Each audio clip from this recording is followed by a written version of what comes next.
Shalom Bapak Ibu yang dikasih Tuhan, kita akan kembali merenungkan firman Tuhan di hari weekend ini. Mari kita berdoa. Terima kasih Bapak atas hari baru, hari yang Kau rahmati dengan penuh kesetiaan-Mu, sehingga kami boleh dibangunkan lagi dengan sehat dan dengan berkat Tuhan. Kami akan melandasi dengan firman-Mu pada hari ini.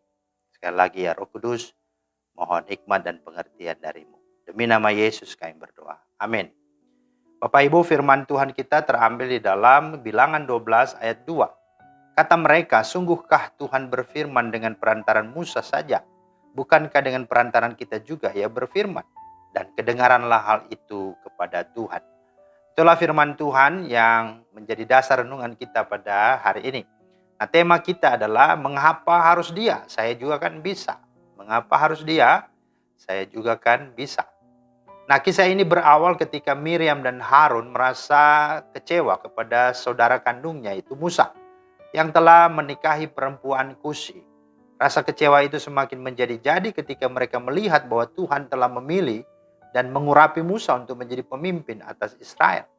Akhirnya terungkap bahwa kekecewaan mereka didasari oleh rasa iri hati. Bahkan mereka berani mengata-ngatai Musa. Di ayat 2 yang kita baca tadi, mereka berkata, sungguhkah Tuhan berfirman dengan perantaran Musa saja? Bukankah dengan perantaran kita juga Ia berfirman? Dan kedengaranlah hal itu kepada Tuhan. Nah saudara, dari mana rasa iri hati itu bisa muncul? Atau apa pemicunya? Setidaknya ada beberapa hal. Yang pertama, iri hati bisa muncul dan timbul dalam diri seseorang ketika ia melihat orang lain yang sebenarnya sama posisinya dengannya, sama profesinya, sama kemampuannya, sama kesempatannya, tetapi kok dia yang dipilih, dia yang dipercayakan, dia yang dipakai, dan dia yang diberkati. Mengapa harus dia? Saya juga kan bisa. Nah, ini terjadi dalam kehidupan Kain dan Habel. Sama-sama memberi persembahan dari hasil profesi mereka masing-masing. Tetapi kenapa kok yang diterima Tuhan adalah persembahannya Habel? Ya, seperti itulah. Yang kedua, iri hati bisa muncul timbul dalam diri seseorang ketika ia merasa lebih senior, lebih berumur dan tua. Harun dan Miriam bisa mengatai Musa karena mereka adalah kakak-kakaknya Musa. Mereka merasa yang tua, yang mungkin ya sudah berumur daripada Musa. Yang ketiga, iri hati bisa muncul timbul dalam diri seseorang ketika ia merasa paling berpengalaman dari orang lain. Apalagi dia pernah merasa sukses, berhasil dalam sebuah proyek atau usaha, tetapi tidak diberi kesempatan atau tidak dipercayakan kepadanya. Itu. Yang keempat, iri hati juga bisa muncul dalam diri seseorang apabila dia punya status sosial dan pendidikan lebih dari orang lain. Namun yang dipilih, bahkan yang berhasil kok mereka yang tidak seperti mereka. Tidak seperti dirinya. Status sosialnya tidak seperti dirinya. Dan pendidikannya.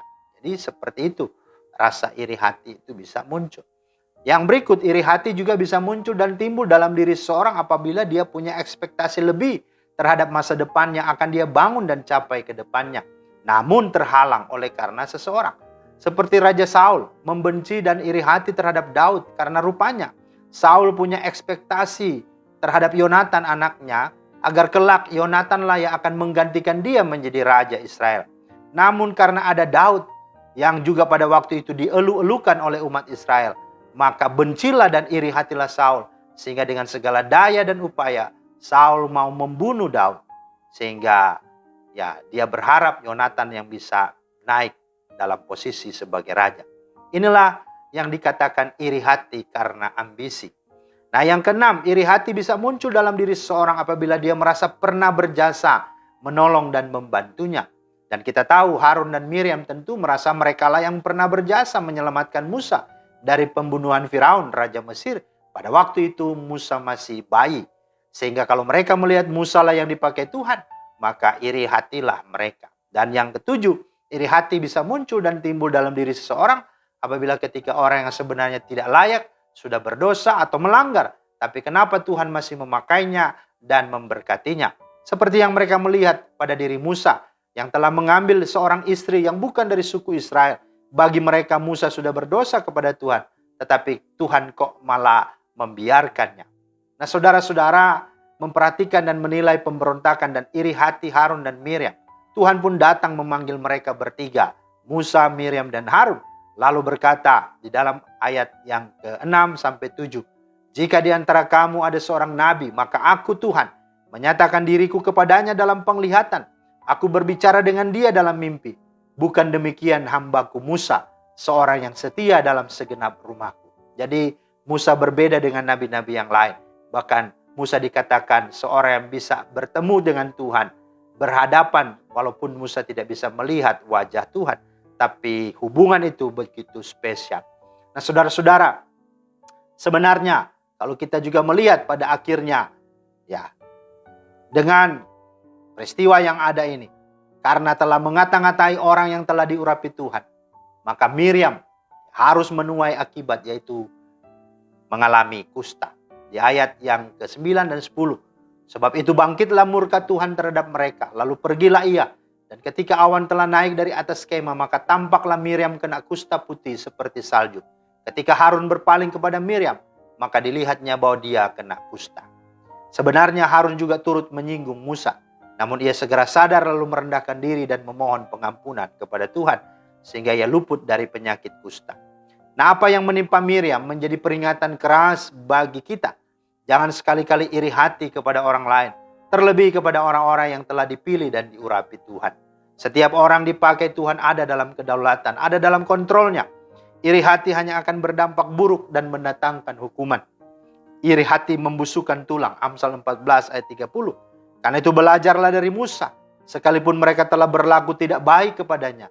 Tetapi Musa sangat lembut hatinya, merendahkan hatinya. Dia berdoa dan mengampuni Harun dan juga Miriam. Bilangan 12 ayat 3, Musa berdoa kepada Tuhan dan memohon kasih karunia-Nya. Ya Allah, sembuhkanlah kiranya dia. Sebab saudara, di mana ada iri hati dan mementingkan diri sendiri, di situ akan ada kekacauan dan segala macam perbuatan yang jahat. Yakobus 3:16. Karena itu jauhilah daripada kita iri hati. Amin. Tuhan memberkati. Terima kasih Tuhan Yesus atas firman-Mu yang kembali mengingatkan kami untuk supaya kami menjauhkan diri dari sifat iri hati ini. Karena ini sesuatu yang sungguh tidak berkenan, bahkan mendatangkan murka bagimu. Mohon ya Roh Kudus mampukan kami. Dalam nama Tuhan Yesus. Amin. Demikianlah firman Tuhan hari ini. Kiranya menjadi berkat. Selamat beraktivitas, berweekend. Tuhan Yesus memberkati. Shalom.